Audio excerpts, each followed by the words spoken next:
लोगों को बहुत सा कन्फ्यूज़न होता है, तो आज मैं वो कन्फ्यूज़न आपकी दूर करने वाला हूँ। तो संज्ञा दो शब्दों से मिलकर बनता है, सम और ज्ञा।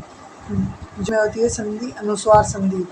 ये है जो इसमें संज्ञा में जो डॉट लगता है ऊपर, उसे हम अनुस्वार कहते हैं हिंदी वर्णमाला में। तो ये अनुस्वार है। संज्ञा, संज्ञा का अर्थ की बात करें तो संज्ञा का अर्थ होता है नाम। यानी किसी भी चीज़ का यदि नाम होता है तो वो संज्ञा होती है। जैसे कोई भी व्यक्ति हुआ, कोई भी वस्तु हुई, कोई किसी भी स्थान का नाम हुआ, जैसे जयपुर। किसी व्यक्ति का नाम ले, राम, श्याम, सीता, गीता। इस स्थान की बात करें जयपुर, जोधपुर। वस्तु की बात करें जैसे पुस्तक, मेज, तो वो नाम है, वह सब संज्ञा कहलाती है। यानी पूरे संसार में ऐसी कोई वस्तु है नहीं है, ऐसा कोई नहीं है जिसका नाम नहीं है। अतः हम कहते हैं कि पूरा संसार ही संज्ञा के अंतर्गत आता है। परिभाषा की बात की जाए तो परिभाषा है किसी व्यक्ति, वस्तु, स्थान के नाम को संज्ञा कहा जाता है। यानी किसी भी व्यक्ति हो, वस्तु हो या प्राणी हो, स्थान हो, उनके नामों को हम संज्ञा कहते हैं। जैसे राम, श्याम, गीता। स्थान जयपुर, जोधपुर, बीकानेर आदि। व्यक्तिवाचक की बात की जाए तो व्यक्तिवाचक 3 शब्दों से मिलकर बना है। इसमें प्रथम है व्यक्ति, दूसरा शब्द है इसमें वाचक और तीसरा शब्द है इसमें संज्ञा। व्यक्ति का अर्थ होता है प्राणी विशेष से, इसका नाम है तो वह व्यक्तिवाचक संज्ञा के अंतर्गत आएगा। वाचक का अर्थ होता नहीं है जिसका कोई नाम न हो। अतः संज्ञा के प्रकार, संज्ञा के प्रकार की बात करी जाए तो संज्ञा के मूल यानी मुख्य 3 ही प्रकार होते हैं। वैसे 2 और भी आते हैं, समूहवाचक और द्रव्यवाचक।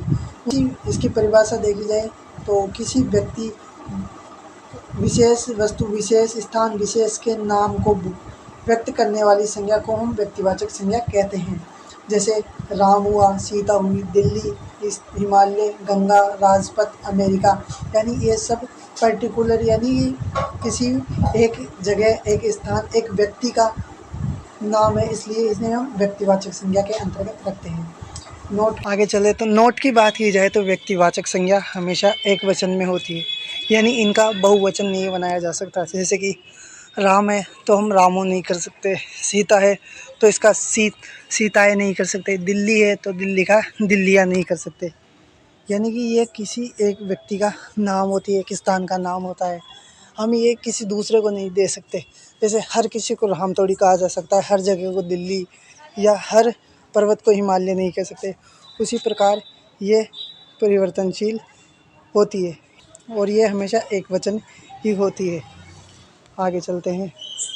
जातिवाचक संज्ञा, जातिवाचक संज्ञा भी 3 शब्दों से मिलकर बना है। जाति, दूसरा शब्द इसमें वाचक और तीसरा शब्द संज्ञा। जाति का अर्थ होता है समूह और वाचक का अर्थ होता है बताने वाला और संज्ञा का अर्थ नाम।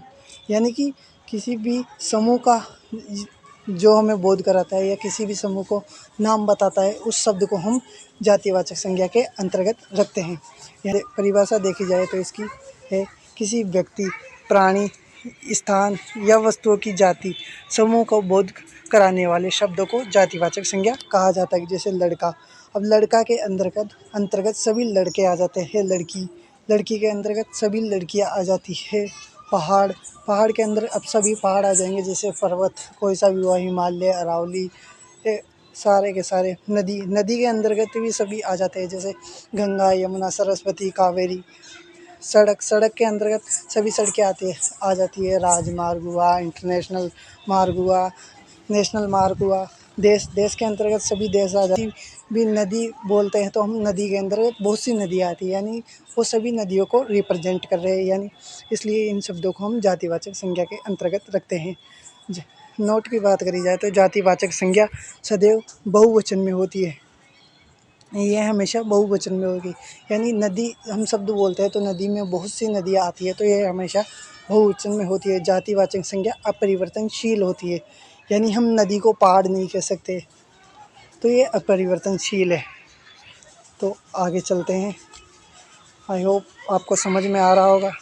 भाववाचक संज्ञा, भाववाचक संज्ञा भी 3 शब्दों से मिलकर बनती है, जिसमें पहला शब्द है भाव, दूसरा है वाचक, तीसरा है संज्ञा। भाव का अर्थ होता है महसूस या अनुभव करना, भाव। और वाचक का अर्थ होता है बताने वाला, संज्ञा का अर्थ होता है नाम। यानी भाववाचक संज्ञा हम उन संज्ञा शब्दों को कहते हैं जो हमें किसी भी पदार्थ की गुणधर्म अवस्था का बोध कराता है। परिभाषा की बात करी जाए तो भाववाचक संज्ञा में किसी भी पदार्थ के गुणधर्म, अवस्था, दशा आदि के भाव को हम भाववाचक संज्ञा कहते हैं। जैसे कि खट्टा, मीठा, नमकीन, बुढ़ापा, प्रेम, नफरत।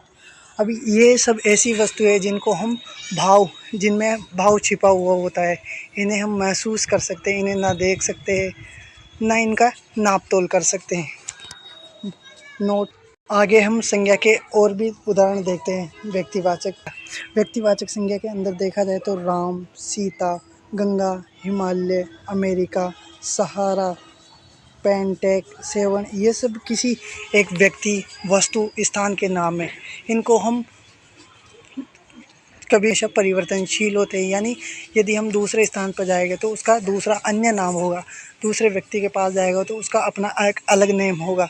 तो ये हम दूसरी बात की जाए हम जातिवाचक संज्ञा की, तो जातिवाचक संज्ञा में आता है लड़का, लड़की, नदी, पर्वत, देश, मरुस्थल, घास, यानी इन सब में जैसे लड़का में सभी लड़के, लड़कियों में सभी लड़कियां, नदी में सभी नदियाँ, मरुस्थल में सभी मरुस्थल आ जाते हैं। हम किसी एक विषय वस्तु की बात नहीं कर रहे, यानी किसी व्यक्ति एक की बात नहीं कर रहे, किसी वस्तु एक की बात नहीं कर रहे, किसी स्थान एक की बात नहीं कर रहे, इसमें जाति आती है, तो इसे हम जातिवाचक संज्ञा के अंतर्गत रखते हैं।